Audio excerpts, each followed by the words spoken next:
জি কুওয়া, তিনি বড় শক্তিশালী। কিরকম শক্তিশালী? হযরতে জিবরাইল নিজের একটা আঙুল দিয়ে, একটা পার দিয়ে পুরো দেশকে উল্টে শেষ করে দিতে পারতেন। তিনি থাকেন কোথায়? ইনদা জিল আরশি মাকিন, আল্লাহর আরশের কাছে। আরো তার বৈশিষ্ট্য কি? মুতাইন, ফেরেশতাদের তিনি সর্দার। আর তার সঙ্গে আমিন, তিনি হলেন আমানতদার। ইয়া রাসূলুল্লাহ, কোরআনে কারীমের মধ্যে আমার এই যে গুণগান বা আমার গুণ বর্ণনা করা হয়েছে, এটা আপনার বরকতে, আপনি আসার কারণে এই কোরআন এসেছে, যার কারণে তারপর থেকে আমি আশা করি যে আল্লাহ আমাকে আর আযাব দেবেন না। এ হলেন মুহাম্মদুর রাসূলুল্লাহ সাল্লাল্লাহু আলাইহি ওয়াসাল্লাম, ফেরেশতা থেকে শুরু আর একটা প্রাণী পর্যন্ত প্রত্যেকের হক তিনি বলে গেছেন।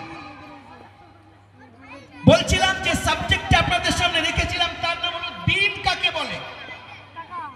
There is no problem but you can find a solution in Islam. আমার আপনার জীবনে এমন কোন সমস্যা নেই যার সমাধান ইসলামের মধ্যে নেই। তো আমরা যে দিকে যাই না কেন, যে পরিস্থিতির মধ্যে পড়ি না কেন, যাদের সঙ্গে সম্পর্ক থাক না কেন, তার সঙ্গে ব্যবহার কেমন হবে।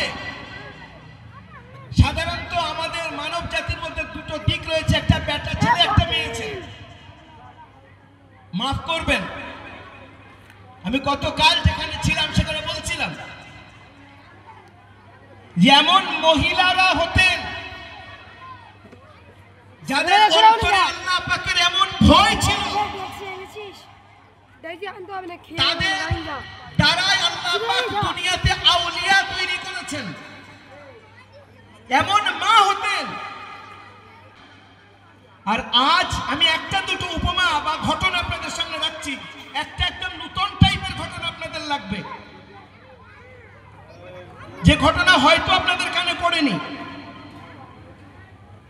একটু আগে যার নাম বললাম, আব্দুল্লাহ ইবনুল মুবারক, বহুত বড় মুহাদ্দিস। উনি বলছেন যে আমি হজ থেকে ফিরছি,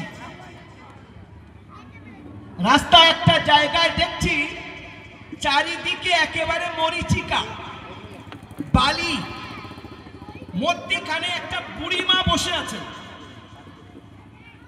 আর বুড়িমা, তার গায়ে একটা মোটা চাদর, আর আশপাশে কোনো মানুষ নেই। আমার তো ভয় লেগে গেছে, বুড়িমা এখানে একা কি করছে।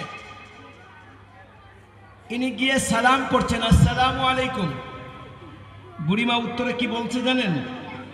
সালামুন কাওলাম মির রাব্বির রহিম। উনি করলেন আসসালামু আলাইকুম, ইনি উত্তরে কোরআনের আয়াত থেকে দিচ্ছেন যে আল্লাহর রহমত তোমার উপরে হোক। তারপরে আমি বুড়িমা